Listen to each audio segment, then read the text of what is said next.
श्रीराम समर्थ. श्रोते हो, आपण ऐकत आहात श्री गोंदवलेकर महाराज यांचे प्रवचन. भगवंत कल्पनेच्या पलीकडे आहे. मनुष्याचा स्वभावच असा असतो की आपल्या कल्पनेत जेवढे येते तेवढेच आपण सत्य मानतो.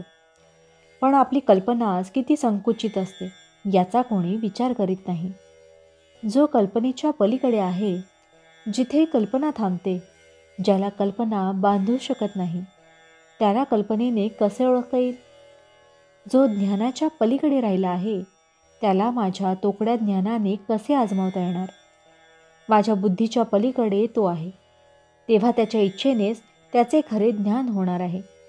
अविद्या ती हीच की आपल्या कल्पनेने होणारे ज्ञान हेच खरे मानणे. याकरिता श्रद्धा आणि कल्पना यातला फरक ओळखावा. खरी श्रद्धा तीच की जी कल्पनेच्या पलीकडे राहते. प्रल्हादा इतके आपण नामाला सत्यत्व देत नाही. कल्पनेची मजल प्रल्हादाने नाही चालवली.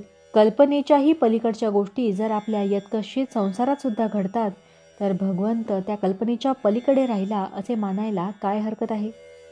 सूर्यप्रकाश जसा सर्व ठिकाणी भरलेला असतो, त्याप्रमाणे देवळात, घरात, तीर्थक्षेत्रात सर्व ठिकाणी परमात्मा भरलेला आहे.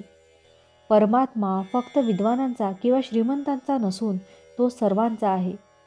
भगवंत सर्वांचा आहे, म्हणूनच सर्वांना तो सुसाध्य असला पाहिजे. एखादा मोठा गणिती हिशेब लवकर करू शकतो, परंतु खेडेगावातले अडाणी लोक गणित न शिकताही हिशेब बरोबर करतात आणि त्यांचा व्यवहार बरोबर चालतो.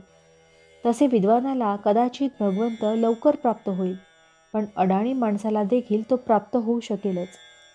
भगवंताची दृष्टीच अशी आहे की त्याला आपले अंतःकरण स्पष्ट दिसते. ते जसे असेल त्याप्रमाणे भगवंत आपल्याला जवळ किंवा दूर करतो. मनुष्य जन्माला आला की सगळी नाती त्याला आपोआप येतात.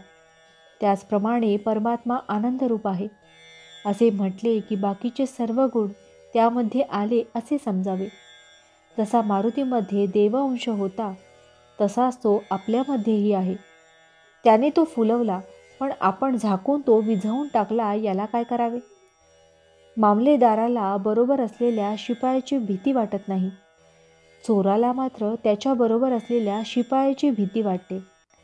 त्याचप्रमाणे भगवंत आपल्या पाठीमागे आहे ही जाणीव ज्याला असते, त्याला उपाधीची भीती वाटत नाही, कारण ती त्याच्याच इच्छेने आली आहे अशी त्याची खात्री असते. आपण आपले मागले घडलेले सर्व भगवंताला अर्पण करावे, मग पुढची जबाबदारी त्याच्यावर पडते. भावार्थ, जे निश्चित नाही त्याचे नाव कल्पना होय. देव आहे असे निशंकपणाने वाटणे हे ज्ञान होय. जानकी जीवन स्मरण जय जय राम. महारुद्र हनुमान की जय. समर्थ रामदास स्वामी महाराज की जय. सब संतन की जय. श्री अनंत कोटि ब्रह्मांड नायक राजाधिराज सच्चिदानंद सद्गुरु श्री ब्रह्म चैतन्य महाराज की जय. जय जय रघुवीर समर्थ. आता आपण 13 वेळा नामस्मरण करूया. श्रीराम जय राम जय जय राम. श्रीराम जय राम जय जय राम. श्रीराम जय राम जय जय राम. श्रीराम जय राम जय जय राम. श्रीराम जय राम जय जय राम. श्रीराम जय राम जय जय राम. श्रीराम जय राम जय जय राम. श्रीराम जय राम जय जय राम. श्रीराम जय राम जय जय राम. श्रीराम जय राम जय जय राम. श्रीराम जय राम जय जय राम. श्रीराम जय राम जय जय राम.